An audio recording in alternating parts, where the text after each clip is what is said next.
नमस्कार, आप देख रहे हैं पद्मेश 24/7 कृष्णा संडे के साथ। चलिए न्यूज बुलेटिन की शुरुआत करते हैं हेडलाइंस से। हेडलाइंस के प्रस्तुत करता है Patel plywood doors and hardware, rate में कम, क्वालिटी में दम। कोरोना संक्रमण से भारतसुनी निवासी शिक्षिका और लालबरा के भांडामुरी निवासी एक व्यक्ति की हुई मौत। सोमवार लॉकडाउन पर भारी दिखी लोगों की तानाशाही, इतवारी में भीड़, बिना अनुमति खुली गुजरी, अधिकारियों ने संभाला मोर्चा। कोरोना संक्रमण की जद में बैंक के कर्मचारी अधिकारी, सोमवार को नहीं खुली जिले की 5 ब्रांच।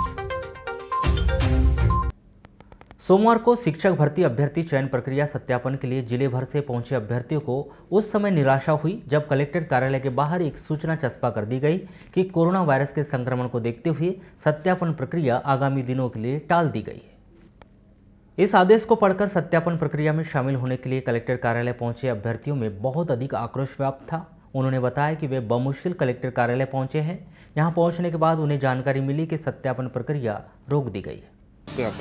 हम लोगों का वेरिफिकेशन आज होने वाला था और पूर्व में कोई सूचना नहीं दी गई है, यानी वेरिफिकेशन से पहले हमें सूचना देना चाहिए था कि आपका वेरिफिकेशन आज निरस्त होने वाला है। हम लोग यहाँ 10 बजे पहुँच गए, उसके बाद में फिर यहाँ पर ये आवश्यक सूचना चस्पा की गई। ये गलत है, मतलब ये गलत है। तो क्या पहले से ही जानकारी दे देना था कि आप लोगों को?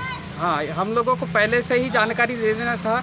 और दूसरी बात ये है कि हम लोगों का 5 तारीख को होने वाला था वेरिफिकेशन, फिर डेट बढ़ाई गई और 12 तारीख की गई।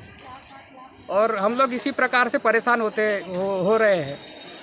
तो क्या मांग करना चाहते हैं आप? हम मांग करना चाह रहे हैं कि हमारा वेरिफिकेशन जल्दी से जल्दी हो। क्या नाम आपका? जी, क्या जानकारी लगी है? सर जानकारी है कि हमको अभी भी हम लोग टीआरसी के पोर्टल जब खोल रहे हैं तो हमको यही 12 तारीख की डेट में हमारा वेरिफिकेशन दिखाई दे रहा है, लेकिन जैसे हम लोग सेंटर में आए तो लॉक किया हुआ था। लगभग 10:30 बजे वो जो मैडम बैठी 10:30 बजे वो आवश्यक सूचना चल रही थी टीआरसी पर, उसी को बस कॉपी करके यहाँ पर लगा दिया गया। उसमें कोई सील साइन नहीं है। एटलीस्ट यहाँ पर कोई भी मतलब पदाधिकारी यहाँ पर नहीं पहुँचे और ना ही कोई कर्मचारी है। हम में से लगभग 40-50 लोग यहाँ पर आके खड़े हैं सर। कोई ऑथेंटिक न्यूज़ नहीं आई है हमारे। हम लोग वेरिफिकेशन के लिए आए। आज हमारा वेरिफिकेशन है वर्ग चयनित अभ्यर्थियों।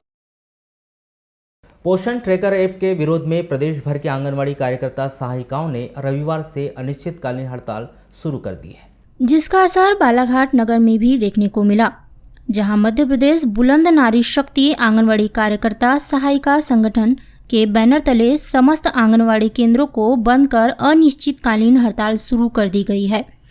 वहीं संगठन द्वारा मांग पूरी न होने तक उनकी यह हड़ताल जारी रहने की चेतावनी दी है। हम लोग शनिवार से हड़ताल पे हैं अनिश्चितकालीन। पोषण ट्रैकर ऐप जो ऑनलाइन निकला था उसके लिए हम लोग हड़ताल पे हैं। तो क्या दिक्कतें हो रही हैं? कब तक रहेंगे हड़ताल पे? या शासन हमारी मांगों को मान ले या फिर विभाग हमें उस चीज़ की सुविधा दे दे तो हम लोग हड़ताल स्थगित कर लेंगे। कब से कब तक है हड़ताल पे? ये तो अनिश्चितकालीन है, प्रदेशीय स्तर पे चल रही है और डिंडोरी, मंडला, सिवनी, बालाघाट, आज से सतना जिला भी बैठ रहा है। तो आपके हड़ताल पे रहने से क्या फ़र्क पड़ेगा? किन किन सेवाएं जो है बात? देखिए, सबसे पहले तो हमारे विभाग का फ़र्क ये पड़ेगा कि जो अभी लॉकडाउन में रेडी टू ईट हमें घर घर और THR घर घर वितरण करना पड़ता है, वो बाधित होगा। दूसरा, जो हमारे विभाग का टीकाकरण है वो बाधित होगा। तीसरा, अप्रैल माह हमारे विभाग के लिए लालबरा मुख्यालय से लगभग 16 किलोमीटर दूर ग्राम पंचायत टेंगनी खुर्द के अंतर्गत ग्राम टेंगनी टोला निवासी 30 वर्षीय महिला सीमा सोनवाने की 12 अप्रैल को मोटर चालू करते समय करंट लगने से मौत हो गई। प्राप्त जानकारी के अनुसार 12 अप्रैल को प्रातः 8:30 बजे सीमा सोनवाने अपने खेत में अकेले पानी की मोटर चालू करने गई थी। दोपहर 12 बजे तक जब वह घर वापस नहीं आई तो ससुर प्रताप सोनवाने देखने के लिए खेत गए तो खेत में बनाए गए मोटर घर में श्रीमती सोनवाने मृत अवस्था में पाई गई, जिसकी करंट लगने से मृत्यु हो चुकी थी। इस घटना की सूचना तत्काल डायल 100 को दी गई। सूचना देने के 3 घंटे बाद दोपहर 3 बजे पुलिस मौके पर पहुंची, जहां पर पंचनामा कार्रवाई की जा रही है। कोरोना महामारी के बढ़ते मामले को लेकर प्रशासनिक तौर पर 22 अप्रैल तक टोटल लॉकडाउन लगाया गया, जिसका असर आज शहर में भी देखा गया, लेकिन काफी चौक चौराहों में लोग लॉकडाउन का उल्लंघन करते हुए भी नजर आए। वहीं नगर के रानी दुर्गावती चौक में अनावश्यक तौर पर भीड़भाड़ को रोकने के मकसद से सीएसपी कर्णिक श्रीवास्तव, कोतवाली थाना प्रभारी एमआर रोमडे अपनी टीम के साथ पहुंचे, जहां पर अधिकारियों द्वारा हर आने जाने वाले से पूछताछ की गई। वहीं जो लोग अनावश्यक तौर पर घर से बाहर घूम रहे थे, उन्हें फटकार लगाते हुए घर वापस जाने की हिदायत दी गई। सीएसपी कर्णिक श्रीवास्तव ने कहा कि आमजन की सुविधा को ध्यान में रखते हुए ही लॉकडाउन लगाया गया है, लेकिन इस दौरान इस बात का भी पूरी तरह से ख्याल रखा गया है कि जो आवश्यक कार्य के लिए घर से बाहर निकले हैं, उन्हें किसी भी तरह की परेशानी ना हो। उन्होंने कहा कि लॉकडाउन की व्यवस्था को बनाए रखने के लिए पुलिस विभाग के पास जितना भी बल था वह लगाया गया है और यही प्रयास किया जा रहा है कि लॉकडाउन जिस मकसद से लगाया गया है वह पूरा हो सके। देखिए, हमने देख रहे हैं आप जैसा कि लोगों को जागरूक करने के लिए तो प्रयास करे ही जा रहे हैं। कलेक्टर साहब का आदेश भी है, बट जैसा कि अब देख रहे हैं बल हमने लगाया हुआ है, जितना भी मतलब ज़्यादा से ज़्यादा संभव हो सकता है वो जो पुलिस बल है वो लगाया गया है एसपी महोदय द्वारा, ठीक है। लेकिन उसके बाद भी लोग ज़रूर बाहर आना जाना कर रहे हैं। लेकिन इसमें हमने जैसा कि देखा ज़्यादातर लोग ऐसे हैं, जैसे कि हॉस्पिटल में भी आपने देखा होगा भीड़ बहुत ज़्यादा है, तो हॉस्पिटल जाने वालों की संख्या ज़्यादा है। फिर बच्चों के प्रैक्टिकल चल रहे हैं तो उनकी भी संख्या काफ़ी अधिक है। फिर बैंक जाने वालों की संख्या है, तो वही संख्या वाले लोग ज़्यादा जा रहे हैं, जिनको भी हम रोक टोक लगातार। यानी लॉकडाउन का पूरी तरह से पालन हो रहा है सर, क्या मानते हैं? देखिए, लॉकडाउन का जो उद्देश्य है वो है भीड़ को रोकना, ठीक है। वो मैं जहाँ तक मानता हूँ वो हम उसमें सफल ज़रूर हुए, ठीक है। लेकिन रविवार को जिला आपदा प्रबंधन समिति की बैठक में लॉकडाउन को 22 अप्रैल तक के लिए बढ़ाने का फैसला लिया गया था। लॉकडाउन के नियमों का पालन करने और बेफिजूल घर से बाहर न निकलने की अपील की गई थी, जिसका पहले ही दिन पालन नहीं हो सका और लोग सोमवार की सुबह से ही नगर के विभिन्न मार्गों पर इधर से उधर वाहन दौड़ाते हुए नजर आए। हालांकि कुछ लोग अति आवश्यक सेवाओं का व कार्यों के लिए घूम रहे थे, तो वहीं कई लोग ऐसे भी थे जो सिर्फ सूनी पड़ी सड़कों को देखने के लिए वाहनों पर घूमते नजर आए। 10 दिनों के लिए लागू किए गए लॉकडाउन के पहले ही दिन इसका खुलेआम उल्लंघन देखने को मिला, जिसे देख ऐसा लग रहा था मानो लॉकडाउन बालाघाट शहर को छोड़कर संपूर्ण जिले में लगाया गया हो। आखिरकार शहर के इस बिगड़े हालात को देखते हुए कलेक्टर दीपक आर्य को खुद सड़क पर उतरकर मोर्चा संभालना पड़ा, जहां वे अन्य प्रशासनिक अधिकारियों के साथ सड़क पर खड़े होकर वाहन चालकों को रोकते टोकते नजर आए। देख रहा था कि लोग किन कारणों से बाहर निकल रहे हैं। चूँकि कोरोना कर्फ्यू अभी फोर्स में है और लोग सड़क पर घूमते दिखाई दे रहे थे, तो अभी हम लोग वही जानना चाह रहे थे कि किस कारण से लोग यहाँ पे घूम रहे हैं। क्या वजह? कई सारे लोग बड़े आवश्यक सेवाएं ही हैं, कई सारे लोग वैक्सीनेशन के लिए हैं, कई सारे लोग मेडिकल सुविधाओं के लिए हैं, और जो लोग उनके सब में नहीं है उन सबको वापस भेजा जा रहा है। सर, क्या मानते हैं कि लोग लॉकडाउन का पालन नहीं कर रहे हैं और लोग सड़कों पर नहीं कर रहे हैं? क्योंकि मैं भी घूम रहा हूँ शहर। देखिए, जब 99% लोग लॉकडाउन का पालन कर रहे हैं, लोगों का सहयोग, लोग अपने घरों में ही हैं, लेकिन आवश्यक सेवाएँ जो हैं वारासुनी तहसील के ग्राम लिंगमारा निवासी सूर्य प्रकाश एड़े वन विभाग में बैयर रेंज के शायल बीट में पदस्थ थे, जिनका निधन जंगल में लगी आग को काबू में करते हुए हो गया है। जानकारी के अनुसार बीते दिनों बैयर रेंज उत्तर सामान्य वन मंडल के बहकल मंडी सर्किल से लगे हुए जंगल में आग लग गई थी। इस आग को बुझाने के दौरान सूर्य प्रकाश एड़े अस्वस्थ हो गए थे, जिनका इलाज के दौरान निधन हो गया था। वन विभाग के कर्मचारी संगठन द्वारा सूर्य प्रकाश एड़े को शहीद का दर्जा दिलाए जाने की मांग कर रहे हैं। कि जो हमारे सूर्य कुमार एड़े जी जो एक्सपायर हुए हैं अभी, मतलब काम करने के दौरान, अंगार बुझाने के दौरान, तो इनको मेरी जो शासन से हमारी जो टीम है, हमारी टीम की मांग है कि उसको शहीद का दर्जा दिया जाए। शहीद का दर्जा और जो शहीद की मतलब जो उसकी राशि होती है वो राशि उन्हें दी जाए, है ना। तो जितना भी कंपनसेशन है उसका वो उन्हें दिया जाए और उनके परिवार के एक सदस्य को नौकरी दी जाए, ये मैं मांग करता हूँ। इसमें वन विभाग के कर्मचारी संगठन द्वारा जंगल की सुरक्षा करने वाले श्रमिक फायर वॉचर रखे जाने की मांग की गई है। हमारे जिले में जैसे लांजी देख लो, बिरसा देख लो, कुआ देख लो, लामता देख लो, हमारे कर्मचारी बीमार पड़ रहे हैं, लोग उल्टी दस्त कर रहे हैं, मतलब उनको उल्टियाँ हो रही है, उनके सीने में जलन हो रही है, दर्द हो रहा है, पूरा शरीर जलन कर रहा है। ये समस्या लगातार बनी है। उसी की वजह से उस दिन भी 11 तारीख को जब वो एड़े जी आग बुझाने के बाद जब लौटे तो उनके शरीर में भी उनका स्वास्थ्य खराब हुआ तो बालाघाट लाया उनको 11 तारीख को। 11 तारीख को जो बालाघाट लाया तो 2 सरकारी प्राइवेट अस्पतालों ने उनको वापस कर दिया। फिर सरकारी अस्पताल में ले गए तो रात को 3 बजे उनकी डेथ हो गई। तो ये जो सारा मामला है, ये इस कारण से अगर शासन थोड़ी भी मदद करे, जो पहले से जो परिपाटी चली आ रही थी उसको अगर बंद नहीं करता तो आज ये स्थिति उत्पन्न नहीं होती। आज लांजी की कंडीशन इतनी हालत ख़राब है, लांजी में सबसे ज़्यादा हालत अभी के समय में लांजी, बिरसा, उखवा और लामता की खराब है। शहर के वार्ड नंबर 20 निवासी घनश्याम ठाकरे उम्र 58 वर्ष की 3 दिन पहले मौत हो गई थी। इस दौरान उनके अंतिम संस्कार में शामिल लगभग 10 लोगों की सोमवार की सुबह अचानक तबीयत खराब होना शुरू हो गई। इसमें तबीयत अधिक खराब होने पर 3 लोगों को जिला अस्पताल के कोविड सेंटर में भर्ती किया गया है। घनश्याम ठाकरे के परिजनों ने बताया कि उनके पिता की तबीयत बीते दिनों से खराब थी। इस दौरान शहर में किट की कमी की वजह से उनके द्वारा निजी नर्सिंग होम में HRCT टेस्ट करवाया गया था, जिसमें उनकी रिपोर्ट बहुत अधिक चिंताजनक थी। इसके बाद घनश्याम ठाकरे की मौत हो गई। परिजनों के द्वारा बेहद ही सावधानी से उनका अंतिम संस्कार किया गया, लेकिन अंतिम संस्कार होने के 3 दिन बाद परिजनों की तबीयत खराब होना शुरू हो गई। हालात इतने खराब हो गए कि घनश्याम दास ठाकरे के पुत्र और मां को सोमवार को कोविड केयर सेंटर में भर्ती कराया गया। लालबरा जनपद पंचायत लालबरा में पदस्थ मुख्य कार्यपालन अधिकारी कोरोना संक्रमित पाए गए हैं, जिसके पश्चात वे होम क्वारंटाइन हो गए एवं कार्यालयीन कार्यों के संपादन हेतु खंड पंचायत अधिकारी मुन्नालाल उइके को प्रभार सौंपा गया है। आपको बता दें कि शनिवार और रविवार को जनपद पंचायत कार्यालय बंद रहा, जिसके बाद 12 अप्रैल को प्रातः 10 बजे स्थानीय सामुदायिक स्वास्थ्य केंद्र के फीवर क्लिनिक में CEO के द्वारा बुखार होने के कारण कोरोना की जांच करवाई गई, जिसमें उनकी रिपोर्ट पॉजिटिव आई है। शहर में कोरोना संक्रमण तेजी के साथ पांव पसार रहा है, जिससे अब विभागीय कार्यालय भी अछूते नहीं रहे। वहीं आज मलेरिया विभाग के कर्मचारी हेमंत डोहरे की कोरोना रिपोर्ट पॉजिटिव आने से हड़कंप मच गया। वहीं एक अन्य कर्मचारी का स्वास्थ्य बिगड़ जाने के बाद विभागीय कार्यालय में सन्नाटा सा छा गया और काफी कर्मचारियों ने अवकाश लेते हुए अपने घर का रुख कर लिया। वहीं कर्मचारियों की माने तो 2 दिन पूर्व मलेरिया कार्यालय में पदस्थ कर्मचारी की रिपोर्ट पॉजिटिव आई थी। 2 दिन के अवकाश के पूर्व वे कार्यालय में उपस्थित भी हुए थे, लेकिन इसके बाद भी स्वास्थ्य विभाग की ओर से कार्यालय को सैनिटाइज नहीं करवाया गया, जिसके चलते सोमवार को एक अन्य कर्मचारी की भी तबीयत बिगड़ गई, जिसको लेकर कर्मचारियों में डर का माहौल व्याप्त। वहीं संदर्भ में दूरभाष पर चर्चा के दौरान CMHO मनोज पांडे ने कहा कि जिला मलेरिया विभाग के कर्मचारी की कोरोना पॉजिटिव रिपोर्ट आई है और शीघ्र ही कार्यालय को सैनिटाइज कराए जाने के निर्देश दिए गए हैं। रविवार की देर शाम को कलेक्टर दीपक आर्य ने निश्चित ही 12 अप्रैल से पूरे जिले में लॉकडाउन के आदेश दिए हो, लेकिन 12 अप्रैल की सुबह से ही व्यापारिक गतिविधियां और शहर में लोगों की आवाजाही यही बता रही है कि लोग लॉकडाउन के आदेश को हवा में उड़ा रहे हैं।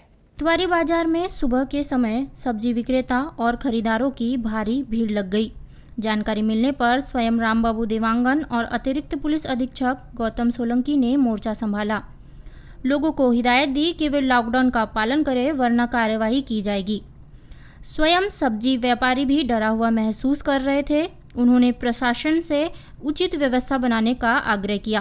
शनिवार फल और सब्जी विक्रेता संघ अध्यक्ष बालाघाट लगभग 6 बजे से 8-9 बजे तक का समय दिया है, जो अभी प्रशासन से पूरी तरीके से बात नहीं हुई है, पर जैसे कि कल तहसीलदार और ADM साहब से बात हुई थी, उसमें 5 बजे से 8-9 बजे का देने का लक्ष्य रखा था। अब वो क्या है कि पिछली बार भी जो समय था वो कम ही था, इस कारण से इस बार भी हम लोगों ने सीमित समय में ही काम करने की प्रशासन ने आवश्यकता समझी है, इसलिए दे रहे हैं। वो जितना समय उसमें पर्याप्त समय में उतना काम करना पड़ेगा। अभी यहाँ पे तो हमको ये देखने को मिल रहा है कि भीड़ बहुत अधिक बढ़ रही है और समय कम होने के कारण हम वो भीड़ को काबू करने में प्रशासन के द्वारा जो समय दिया गया है बहुत कम है। एक तो उचित गाइडलाइन नहीं दी गई है कि आप कितने बजे से दुकान खोलेंगे और कितने बजे बंद करेंगे। इस प्रकार के अफरा तफरी का माहौल है। एक समय निर्धारित किया जाए और उस प्रकार की व्यवस्थाएं दी जाए जिससे हम आसानी से व्यापार कर सकें और लोगों को भी असुविधा ना हो। हमारे यहाँ से तो सबके लिए स्पष्ट निर्देश है कि मास्क के बगैर किसी को सब्जी दी ना जाए, चाहे वो चिल्लर व्यापारी हो, चाहे वो थोक व्यापारी विक्रेता हो, किसी को भी बगैर मास्क के आप एंट्री ना दें। यहाँ पर होलसेल सब्जी मंडी है, जिसमें सिर्फ जो ठेले वाले हैं जो गली गलियों में सब्जियाँ देंगे, तो उसकी व्यवस्था यहाँ पे की गई है। रिटेल सब्जी के लिए यहाँ पूर्ण रूप से प्रतिबंध है। लॉकडाउन के लिए हमारी पूरी तैयारी है और अलग अलग जगह हमारे प्लांट्स लगे हैं जहाँ पर हमारे जवान तैनात हैं और इमरजेंसी सेवाओं के अलावा सभी चीज़ें प्रतिबंधित है। यहाँ पे लोगों को होलसेल सिर्फ ठेले वालों को ही यहाँ पर आने दिया जा रहा है। तो लोगों से यही अनुरोध है, अपील है, सोशल डिस्टेंसिंग का पालन करें और पुलिस प्रशासन। वहीं दूसरी ओर जानकारी मिलने पर गुजरी बाजार स्थित 4 दुकानों को सील करने की कार्रवाई की गई। बावजूद इसके सोमवार की दोपहर को गुजरी की अनाज लाइन के छोटे और कुछ बड़े व्यापारियों द्वारा अपनी दुकान खोली गई, जिस कारण गुजरी में अच्छी खासी भीड़ हो गई। दोपहर के समय जानकारी मिलने पर रामबाबू देवांगन स्वयं इन दुकानों को बंद करवाने गए और व्यापारियों को हिदायत दी कि वे आगामी समय में लॉकडाउन के नियमों का पालन करें, वरना कड़ी कार्रवाई की जाएगी। देखिए, आज पहला दिन था और शासन की जो गाइडलाइनें जारी हुई हैं कलेक्टर महोदय के द्वारा, उसका अक्षरशः पालन कराने के लिए हमने निर्देशित भी किया है। क्योंकि ग्रामीण कृषकों को इसके बारे में जानकारी नहीं थी कि उनको नहीं आना है, तो थोड़ी सी भीड़ हो गई थी और उन सभी को समझाइश दे दी गई है, बता भी दिया गया है कि अभी ग्रामीण कृषकों का शहर में आकर सब्जी बेचना प्रतिबंधित है। केवल सब्जियां ठेलों के माध्यम से विक्रय की जाएंगी और वो थोक विक्रेता से 8 बजे तक सब्जी प्राप्त करके 12 बजे तक के वार्डों में सब्जी विक्रय करेंगे। 12 बजे के बाद अगर कोई विक्रय करता हुआ पाया जाए तो खिलाफ कार्रवाई करेंगे। सर, लोगों को मास्क पहनने बिल्कुल, बाहर के जो किसान आ रहे हैं उसके कारण से भीड़ बढ़ती थी। इसके बाद से बाहर के किसान अभी नहीं आएंगे तो हम अपनी व्यवस्था को सुधार लेंगे। और अभी हमने चूने की लाइनें डालने, गोले बनाने के निर्देश नगर पालिका को दिए हैं। तो कल चूने की लाइनें डल जाएंगी और थोक सब्जी विक्रेताओं की जो दुकानें थी रोड पे आ जाती थी वो भी। जिले के भीतर कोरोना से मौत का सिलसिला थमने का नाम नहीं ले रहा है। सोमवार को भी दुखद खबर आई कि इलाज के दौरान बूढ़ी ITI स्थित कोविड से 2 लोगों की मौत हो गई। इस दौरान मृतकों के परिजनों ने स्वास्थ्य विभाग की व्यवस्थाओं की पोल खोलते हुए अनदेखी किए जाने का आरोप लगाया। परिजनों के अनुसार ऑक्सीजन लेवल कम हो रहा था, बावजूद इसके कि ऑक्सीजन बेड उपलब्ध नहीं करवाया गया। जिले के भीतर कोरोना से मौत का सिलसिला थमने का नाम नहीं ले रहा है। सोमवार को भी दुखद खबर आई कि इलाज के दौरान बूढ़ी ITI स्थित कोविड से 2 लोगों की मौत हो गई है। इस दौरान मृतक के परिजनों ने स्वास्थ्य विभाग की व्यवस्थाओं की पोल खोलते हुए अनदेखी किए जाने का आरोप लगाया है। परिजनों के अनुसार ऑक्सीजन लेवल कम हो रहा था, बावजूद इसके ऑक्सीजन बेड उपलब्ध नहीं करवाया गया। ITI स्थित कोविड से जिन 2 लोगों की मौत हुई है उनमें एक वारासिवनी के शासकीय नवीन माध्यमिक शाला में पदस्थ शिक्षिका गायत्री यादव उम्र 45 वर्ष, दूसरे मृतक मानसी क्षीरसागर उम्र 55 वर्ष निवासी भांडामुरी लालवर्रा है। दोनों ही मृतकों का कोविड गाइडलाइंस के तहत बालाघाट के मृत्युंजय घाट में अंतिम संस्कार किया गया है। इस दौरान उपस्थित परिजन बेहद गमगीन थे और स्वास्थ्य विभाग की व्यवस्थाओं से नाराज थे। उन्होंने विभाग की कार्यप्रणाली की पोल खोलते हुए बेहद गंभीर आरोप लगाए हैं। परिजनों के अनुसार उनके मरीज का ऑक्सीजन लेवल लगातार कम हो रहा था। इसके बाद भी उनके परिजनों को जिला अस्पताल से ITI कोविड सेंटर में शिफ्ट कर दिया गया, जहां पर किसी तरह की कोई व्यवस्था नहीं थी। नतीजा कुछ देर में ही उनकी मौत हो गई। तो ये बताइए, कब भर्ती किए थे इनको? इनको परसों के दिन भर्ती किए थे। क्या हो गया था इनको? इनकी तबीयत खराब थी बस। फिर बस कुछ नहीं, शरीर की तबीयत खराब थी इसलिए एडमिट किए थे लालवर्रा में। लालवर्रा से एक रिफ़र कर दिए यहाँ के लिए। क्या निकला? कोरोना निकल गया। कोरोना निकल गया। फिर कहाँ भर्ती किए थे इनको? कोरोना इनको बूढ़ी से। अच्छा, बूढ़ी हॉस्पिटल अस्पताल में क्या वहाँ पे ITI की तरफ का? तो बहुत ज़्यादा ही दस्त खराब थी क्या इनकी? क्या उम्र रही होगी इनकी? इनकी सर 55 करीब है। 55 की है। अच्छा, कब भर्ती हुई थी कोविड में? शनिवार के दिन भर्ती हुई थी, शाम को 7 से 8 बजे के बीच। फिर कैसे क्या हुआ? फिर वहाँ तो ठीक थे, ऑक्सीजन वगैरह बेड वेड की कुछ अवेलेबल नहीं था। फिर भी जैसे तैसे हम लोग ने अरेंज करे वहाँ पे। पहले तो नीचे सुलवा दिए थे, फिर इसके बाद बेड वेड अवेलेबल करे। फिर कोई एक मरा वहाँ पे, उसकी ऑक्सीजन लगाए इनको। ठीक है, उसके बाद क्या हुआ, कल शाम को 6 बजे ऑक्सीजन तो अच्छा आ गया था, 80 से 85% हो गया था इनका। उसके बाद इन लोग को 10 लोगों को समथिंग अचानक उठा के ITI भर्ती कर दिए वहाँ पे।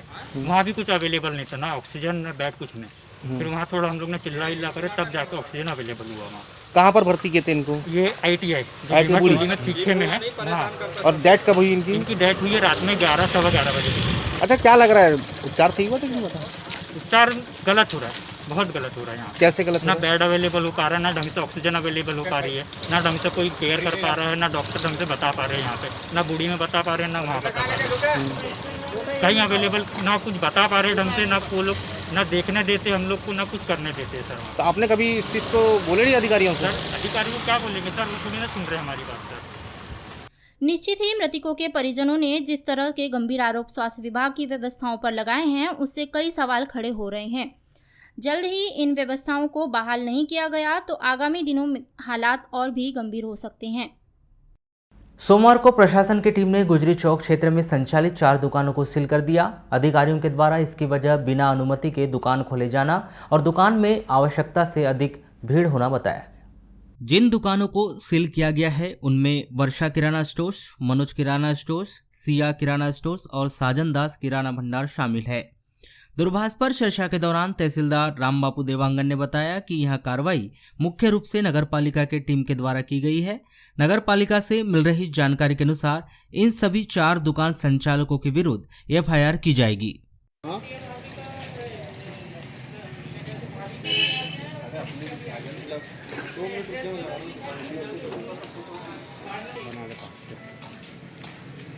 चिक्का चिक्का हो जाएगा नहीं, अबे चिक्का चाहिए, एक बार पकड़ ले बस हो जाएगा। मैं सोचूं कि हमारा जिला बहुत अच्छा है,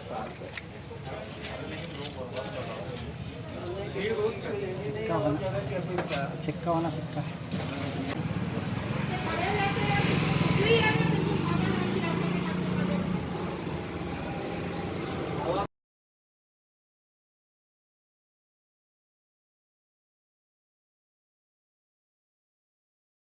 जिले की 5 बैंक शाखाओं के कर्मचारी अधिकारी के कोरोना पॉजिटिव होने की वजह से सोमवार को इन सभी 5 बैंक की शाखाओं में काम नहीं हुए। इस बात की जानकारी स्वयं लीड बैंक के प्रबंधक दिगंबर भोयर ने दी। श्री भोयर ने दूरभाष पर चर्चा के दौरान बताया कि सोमवार को जिन 5 बैंकों की शाखाओं में कामकाज बंद है उनमें स्टेट बैंक मुख्य शाखा बालाघाट, स्टेट बैंक शाखा लिंगा, यूनियन बैंक शाखा वारासुनी, यूनियन बैंक शाखा बिरसा, बैंक ऑफ महाराष्ट्र खमरिया की शाखा शामिल है। जानकारी के अनुसार बीते दिनों इन सभी शाखाओं में कार्यरत कर्मचारी व अधिकारियों की रिपोर्ट पॉजिटिव आई थी, जिसके बाद बैंक की ओर से उन्हें निर्देशित किया गया था कि सभी कर्मचारी अधिकारी अपनी जांच करवा ले। आदेश के बाद सभी कर्मचारी अधिकारियों ने अपनी जांच तो करवाई, लेकिन उनमें से अधिकांश की रिपोर्ट अभी तक प्राप्त नहीं हुई है या जिनकी रिपोर्ट प्राप्त हुई है उनमें से कुछ और कर्मचारियों की कोरोना रिपोर्ट पॉजिटिव आई है। सुरक्षा की दृष्टि से सोमवार को इन सभी बैंक का कामकाज बंद रखा गया है। 12 अप्रैल 2021 को प्राप्त रिपोर्ट में जिले के 116 मरीजों के सैंपल कोरोना पॉजिटिव पाए गए हैं। इस प्रकार जिले में कोरोना के एक्टिव मरीजों की संख्या बढ़कर 701 हो गई। मुख्य चिकित्सा एवं स्वास्थ्य अधिकारी डॉक्टर मनोज पांडे ने बताया कि इस प्रकार बालाघाट जिले में 12 अप्रैल 2021 तक कुल 4,281 मरीज कोरोना पॉजिटिव पाए गए हैं। इनमें से 3,560 मरीज ठीक होकर अपने घर जा चुके हैं। 12 अप्रैल को 12 मरीजों के ठीक होने पर उन्हें डिस्चार्ज कर दिया गया। आज 12 अप्रैल को कोरोना के 1 मरीज की मृत्यु हो गई है। इस प्रकार अब तक जिले में 20 मरीजों की मृत्यु हो चुकी है। कोरोना पॉजिटिव 701 मरीजों में से 581 मरीजों को होम आइसोलेशन में रखा गया है। 80 मरीजों को अस्पताल के आइसोलेशन बेड पर रखा गया है। 27 मरीजों को ऑक्सीजन सप्लाई वाले बेड पर रखा गया और 13 मरीजों को आईसीयू में रखा गया है। बालाघाट जिले में 12 अप्रैल 2021 तक कोरोना टेस्ट के लिए 96,368 सैंपल लिए जा चुके हैं। 12 अप्रैल को लांजी तहसील के सामुदायिक स्वास्थ्य केंद्र में कलेक्टर दीपक आर्य के द्वारा पहुंचकर कोविड पेशेंटों के लिए की गई व्यवस्थाओं का निरीक्षण किया। इस दौरान कलेक्टर दीपक आर्य ने सिविल अस्पताल में बने कोविड सेंटर का निरीक्षण किया। इसके साथ ही खंड चिकित्सा अधिकारी डॉक्टर प्रदीप गेडम के साथ कोरोना से पीड़ित मरीजों का उपचार करने के लिए एवं ज़्यादा से ज़्यादा लोगों को कोरोना से बचाव का टीका लगाने के लिए आगामी रणनीति के बारे में वार्ता की। पत्रकार वार्ता के दौरान कलेक्टर दीपक आर्य ने कहा कि लांजी क्षेत्र महाराष्ट्र राज्य की सीमा से लगा हुआ है, इसके लिए यहां कोरोना का संक्रमण फैलने का ज़्यादा खतरा है। क्षेत्र को कोरोना से मुक्त करने के लिए लोगों को लॉकडाउन का पालन करना बहुत आवश्यक है। कोरोना कर्फ्यू के संबंध में जो आदेश जारी हुआ है उसका मुख्य उद्देश्य जो है वो भीड़ नियंत्रित करना ही है। ये जो सिर्फ मेडिकल स्टोर्स और अन्य जो अत्यावश्यक सामग्रियाँ उनको छोड़ करके बाकी सारी चीज़ें लगभग प्रतिबंधित इसमें की गई है। और मेडिकल इमरजेंसी में लोगों को घर से बाहर जाने की छूट दी गई है। ये थोड़ा कष्टदायक है लोगों के लिए, लेकिन मेरा अपील सभी से है और ये अनुरोध भी है कि कृपया घरों में ही रहें, घरों से बाहर ना निकलें। घर में भी जब आप घर में हैं तो घर के बाहर बैठ कर के जो अपना एक चौपाल जैसा हम लोग लगाते हैं वो कृपया ना करें, क्योंकि इन्हीं सबसे के संक्रमण बढ़ रहा है। और हमारे जो उद्देश्य है लॉकडाउन से चैन को तोड़ना, संक्रमण की चैन को तोड़ना, उसका बढ़ा है। चूँकि हम महाराष्ट्र के पास बैठे हो, महाराष्ट्र के केसेज का ही प्रभाव हमको मध्य प्रदेश में विशेष रूप से आपके लांजी में दिखाई दे रहा है। लांजी थाना क्षेत्र के अंतर्गत ग्राम कोशमारा के जंगल से सटे तालाब में लगभग 300 से अधिक गाय बछड़े और भैंसों को जब्त कर पशु क्रूरता अधिनियम का मामला कायम किया गया। मुखबिर से सूचना के आधार पर पुलिस ने कोशमारा जंगल से सटे तालाब में दबिश दी। तालाब में देखा गया कि लगभग 300 से अधिक जानवर मौका वारदात पर पाए गए। पुलिस टीम को देखकर गौ तस्कर 9-2-11 हो गए, जिसके पश्चात पुलिस टीम ने पटवारी, ग्रामीणों एवं पंचायत सचिव की उपस्थिति में पंचनामा कार्रवाई कर सभी जानवरों को लांजी थाना लाया गया। घटनास्थल पर उपस्थित महिलाओं ने बताया कि ये सभी जानवर उनके हैं और पालतू है। पूछने पर अपना नाम, पता बगदेही, लांजी एवं काटी बिरसोला, जिला गोंदिया, महाराष्ट्र बताया गया है। भारत मौसम विज्ञान विभाग के क्षेत्रीय कार्यालय भोपाल से प्राप्त 5 दिवसीय मध्यम श्रेणी मौसम पूर्वानुमान के अनुसार बालाघाट जिले में कुछ स्थानों में 13 से 16 अप्रैल को गरज चमक के साथ हल्की वर्षा की संभावना है। आपको बता दें कि बीते दिनों में मौसम के बदलाव की वजह से जिले के कई क्षेत्रों में झमाझम बारिश, तेज हवाएं, आंधी तूफान के कारण आम की फसल पहले ही बहुत अधिक प्रभावित हो चुकी है। दूसरी ओर बढ़ते तापमान को देखते हुए जन सामान्य को सलाह दी जाती है कि धूप से निकलते समय छाता, सर पर टोपी या सर पर कपड़ा रखें, साथ में पीने के पानी की समुचित व्यवस्था रखें। जिला अस्पताल के SNCU वार्ड में भर्ती एक नवजात बच्ची की सोमवार को उपचार के दौरान मौत हो गई।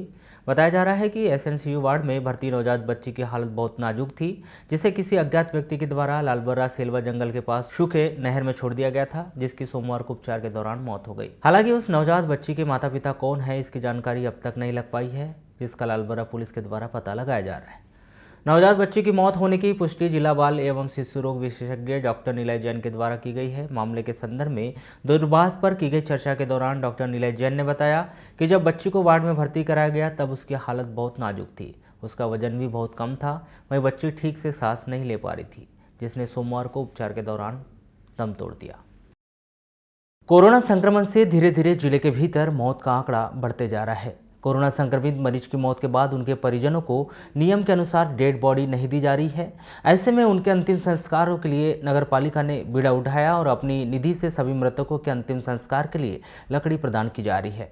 नगरपालिका परिषद सफाई प्रभारी मयूर वाहने ने बताया कि महज 3 से 4 दिनों के भीतर शहर के मृत्युंजय घाट में 10 लोगों का कोविड गाइडलाइन से अंतिम संस्कार किया गया है, जिसके लिए लकड़ी नगरपालिका के द्वारा दी गई है और आगे भी जरूरत पड़ी तो ये लकड़ियां नगरपालिका के द्वारा उपलब्ध करवाई जाएगी। जैसे हमको डिस्ट्रिक्ट हॉस्पिटल से खबर आती है वहाँ से कि कोरोना से कोई मृत्यु हो गई है, तो चूँकि घर वालों को तो उनकी जो बॉडी को सौंपते नहीं है, तो नगरपालिका फ़ोन आता है तो लकड़ी की व्यवस्था हम लोग करते हैं। तो जैसे फ़ोन आता है तो अभी जैसे आज 2 लोगों का आया, तो अभी 2 लोगों की लकड़ी भिजवाया, 2 चट्टे लकड़ी अपने जो फॉरेस्ट के जो डिपो है वहाँ से क्रय करके नगरपालिका स्वयं की नीति से क्रय करके वहाँ पहुँचाती है। अब तक कितने इस प्रकार से अभी लगभग रोज़ 1-2 रोज़ के मतलब फ़ोन आ रहे हैं और मेरे पास पूरा इसका मतलब लेखा जोखा है। इस प्रकार से लगभग अभी 2-3 दिन में 10 लोग करीब हो चुके हैं। विपत्ति के इस दौर में शहर में कार्यरत सामाजिक संस्थाओं ने सरकार की मदद करने के लिए पहल की है, जिससे कोरोना संक्रमण काल में मरीजों को बेहतर सुविधा उपलब्ध कराने में मदद मिलेगी। तहसीलदार रामबापू देवांगन ने बताया कि महावीर इंटरनेशनल के द्वारा शहर के पटवारी ट्रेनिंग सेंटर में कोविड केयर सेंटर बनाए जाने की मंशा जाहिर की। इसी कड़ी में सोमवार को पटवारी ट्रेनिंग सेंटर की सफाई और अन्य व्यवस्थाएं शुरू कर दी गई है। इसी तरह हिंदू सेना संत निरंकारी मंडल ने भी मदद के लिए पहल की है। जल्द ही कोरोना के लिए उनकी मदद ली जाएगी।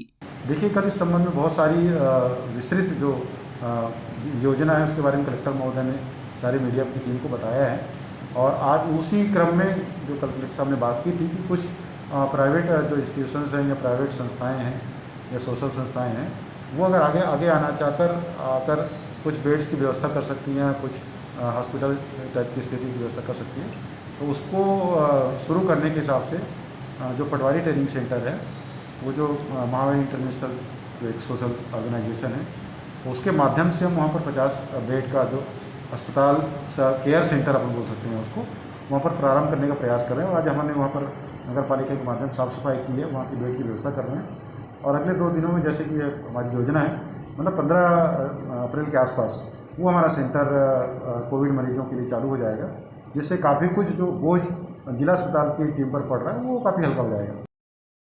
के निकट स्थित टीवीएस एजेंसी के मैनेजर सादिक शेख निवासी वार्ड नंबर 3 बाजार रोड का सोमवार को इंतकाल हो गया। टीवीएस एजेंसी में कार्यरत अन्य कर्मचारियों से मिली जानकारी के अनुसार सादिक शेख बीते 1 वर्ष से बीपी और डायबिटीज की परेशानी से जूझ रहे थे।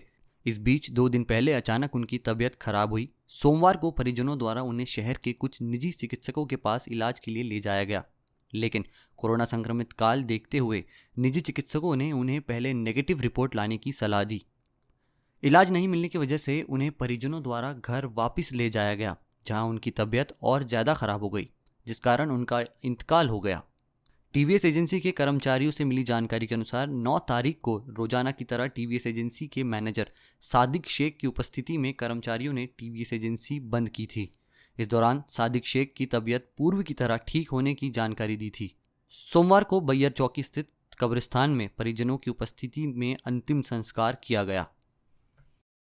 वाराणसी नगर के सब्जी बाजार स्थित दुर्गा मंदिर के पास सोमवार की दोपहर 12:30 बजे अचानक 3 दुकानों में आग लग गई, जिससे नगर में सनसनी फैल गई और लोगों की भीड़ सब्जी बाजार में उमड़ने लगी, जहां पर आग की लपटों को फायर ब्रिगेड के द्वारा शांत किया गया, परंतु तब तक हीरा बांगरे की कपड़ा दुकान, लक्ष्मण मनघटे, ओम मनघटे दोनों की सब्जी दुकान पर इस प्रकार तीनों दुकानें जलकर खाक हो गई। हालांकि फायर ब्रिगेड के द्वारा आग पर काबू पाया गया, वरना एक बड़ी दुर्घटना घटित हो सकती थी। प्राप्त जानकारी के अनुसार सब्जी बाजार के दुर्गा मंदिर के पास स्थित हीरा बांगरे की कपड़ा दुकान यानी कि उक्त महिला के द्वारा ठेले में दुकान लगाई जाती थी और सब्जी बाजार की एक दुकान में पूरा कपड़ा गोदाउन बनाकर रखा जाता था, जहां पर दोपहर अचानक आग लग गई।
भैया अभी दुकान बढ़ा के घर गया। कितने बजे? कम से कम 10 बजे यहाँ से गया भैया। 9 बजे का टाइमिंग है बंद करने का, तो 10 बजे गया भैया, घर में आराम वगैरह किया। अचानक ही फोन आया कि आग लग गई, आग लग गई। बस तुरंत दौड़ते हुए इधर आया। क्या क्या जला आपका? मेरा पूरा आलू जल गया भैया, सब पूरा ही जल गया, कांटे पल्ले सब। करीब भैया 4 लाख का नुकसान हो गया। 4 लाख का आलू प्याज वो भरा हुआ था, महंगा आइटम रखा था भैया। अच्छा, ये आपके बाजू में जो भाई है उनका भी नुकसान बहुत हुआ है भैया। आग लगने का कारण क्या है? कारण भैया ऐसा लग रहा है कि जो लाइन गई है यहाँ से, तो उसकी वजह से है कि आप मुझे समझ में नहीं मान रहे हैं आप? नहीं लाइन मीटर है क्या? हाँ मीटर है भैया। Short circuit. आज यहाँ पे सब्जी मंडी में अंगार लग गई है, जिसमें समझ लो हमारे एक ग्राहक श्री लक्ष्मण जी मनगटे जी की दुकान जल गई, जिनमें उनका 4.5 से 5 लाख रुपये का नुकसान हुआ है। दूसरी दुकान ओम मनगटे जी की जल गई, जो उन्हीं के भाई हैं, उनका करीब 3-3.5 लाख रुपये का नुकसान हुआ है। और तीसरी दुकान किसी कपड़े वाले की थी, सोनकुसरे की थी, वो जली है, तो उनको तो मैं पहचानता नहीं हूँ। बाकी वहाँ कपड़ा रखा हुआ तो वो भी जल, उनका भी लगभग 3 लाख रुपये का नुकसान हुआ है। आग लगने का कारण क्या समझ आ रहा है? आग लगने का कारण तो हमको भी समझ में नहीं आया। कोई बोल रहा है इलेक्ट्रिक शॉर्ट से हुआ है। वाराणसी नगर के यूनियन बैंक में कुल 4 कर्मचारी पॉजिटिव आने के बाद भी पूरी तरह से बैंक को बंद नहीं किया गया और लोगों को सुविधाएं दी जा रही है। प्राप्त जानकारी के अनुसार यूनियन बैंक वाराणसी में बीते दिनों 2 कर्मचारी की कोरोना रिपोर्ट पॉजिटिव आई थी, जिस पर गुरुवार से बैंक बंद है। जिसके बाद रविवार को फिर 2 कर्मचारियों की रिपोर्ट पॉजिटिव आई है, परंतु सोमवार को बैंक बंद करने की जगह बैंक चालू कर लोगों को सेवाएं दी जा रही है, जिससे कोविड-19 का खतरा बढ़ता जा रहा है, जिसमें नियमानुसार बैंक प्रबंधक को बैंक बंद कर देनी चाहिए, जिससे कि बैंक में उपभोक्ता ना पहुंचे, संक्रमित न हो सके। परंतु इस पर किसी प्रकार का ध्यान न देते हुए बैंक चालू कर लोगों को सेवाएं देने का कार्य जारी है।